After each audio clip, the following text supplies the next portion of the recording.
My name is Ken. And my name is Jason. And today we're reviewing Robo Rally.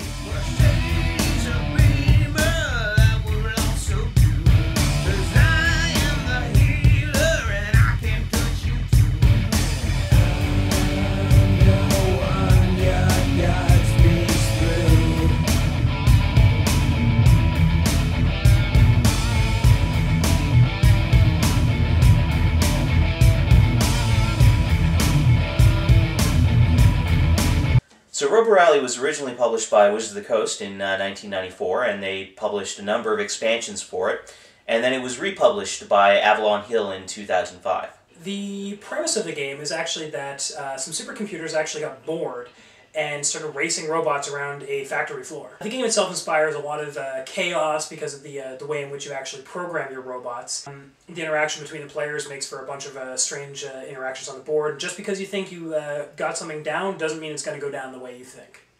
The game itself is total chaos. It's really wacky, and it actually became a pretty fast classic, which is one of the reasons why we're reviewing it today. Alright, so now we'll go over the components for Robo Rally. These are the game boards, so there are 4 of them. They're double-sided, plus the docking bay, which is used as the starting line for the race. These are the robot miniatures. There's one for each player, and they have little arrows pointing towards the front, just so you know which way they're facing. These are the program sheets. There is one for each robot, and it also gives sort of a little humorous description of the robot, which is quite amusing. These are the factory floor guides. They just show what everything on the boards do, and they're used as reference during the game. The game comes with the sand timer. It's about 20 seconds long, and it's used during the programming phase. These are the 2 card decks used in Robo Rally. These are the program cards, and they all have instructions like rotate left, move 1, etc. And these are the option cards, which are just different upgrades you can get during the game. These are the cardboard tokens that come with the game. They are the power down tokens, damage tokens, life tokens, and archive tokens. And these are the flags. There are 8 of them, numbered sequentially, and these are what you have to touch in order to win the game. So to start with the setup, you just choose one of the courses from the manual here, or you can make your own custom one if you wish. Then you set up the board so that the docking bay is on one of the sides of one of the pieces, and it can use multiple boards. We're just showing one board here.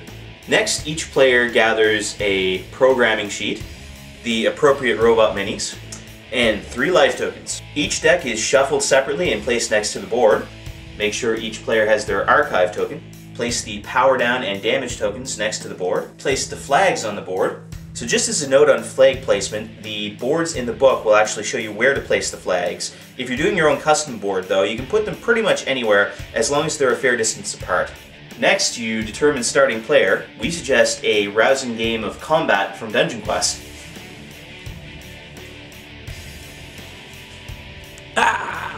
You place the robots on the starting dock in player order. Each archive token goes under the appropriate robot, and now you are ready to play. So there are 5 phases to a turn. First you deal the program cards, then you assign the program cards, you can optionally place a power down token, then you execute the program cards, and finally you clean up. For the deal cards phase, the deck is fully shuffled before each turn, with the exception being cards that are on locked registers, which we'll get to in a second. Each player gets 9 program cards, minus 1 for each damage token on his program sheet. Players may not look at cards until everyone is ready. Next comes the assign cards phase. During the assign cards phase, each player may place 5 cards from their hand onto their program sheet in the order that they want them to occur. Each player must say that they're done when they're actually finished programming, after which they can't move any of their cards around anymore. And when only 1 player is left, then someone else can flip over the timer. And that player has that much time to finish programming. If they're not finished by the time that timer runs out, then whatever is on their board stays on the board as it is, and if there are any empty spaces, they're filled with random cards from their hand. The next phase, announce power down, is optional. Now when you're announcing whether you're going to power down, you're actually announcing it for next turn, so you have to kind of plan ahead for that. If a player should choose to power down, they simply place a power down token on their sheet.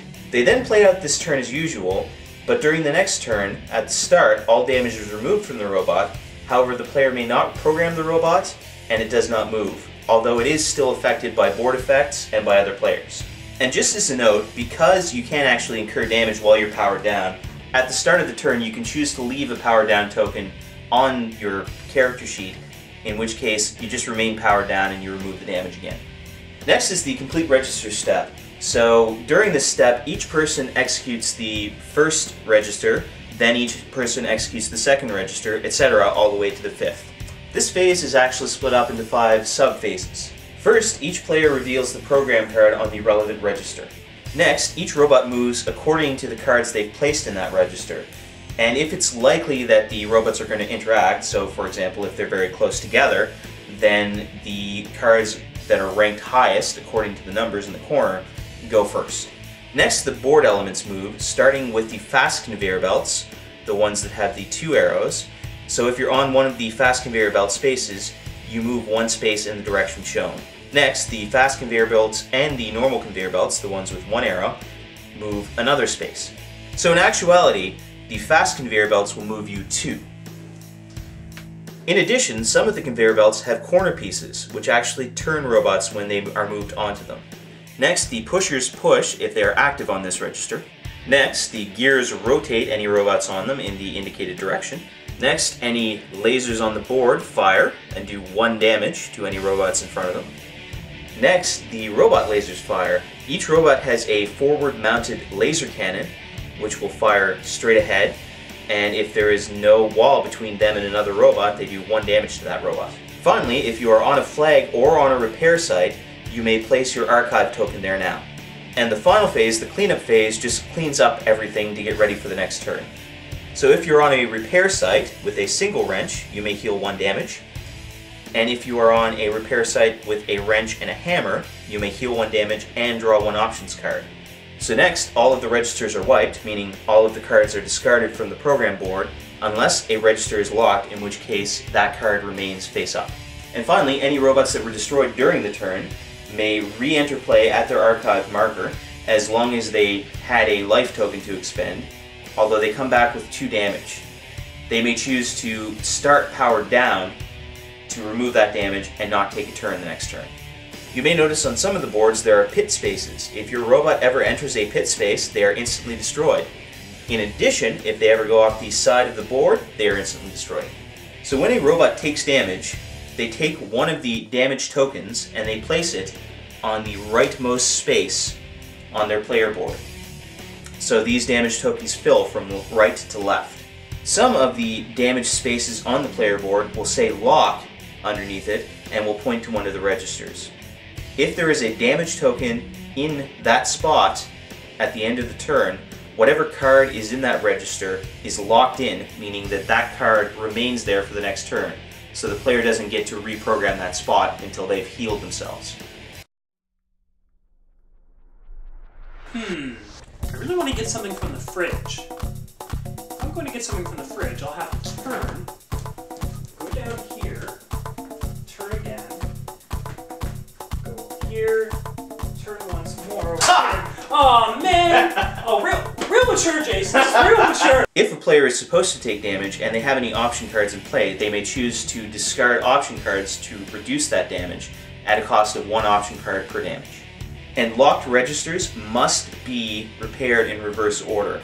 So you must repair your first register first, your second register second, etc.